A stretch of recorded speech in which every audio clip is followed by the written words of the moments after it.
Pekný deň, hľadáte servisné ventily? V Klima pre teba máme rôzne značky, ako je Whirlpool, Value, Shiner.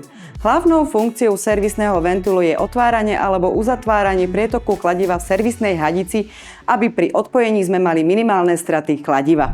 Môžeme ich použiť na meranie, plnenie, tlakovanie a vákuovanie systému alebo prečerpávanie kladiva. Hlavným zádrhelom sú druhy pripojenia. Servisný ventil máme 1.4x1.4 slúži pre staršie kladiva alebo kladivo R134A, ktoré je vhodné do autoklimatizácie. Potom máme servisný ventil 516x516.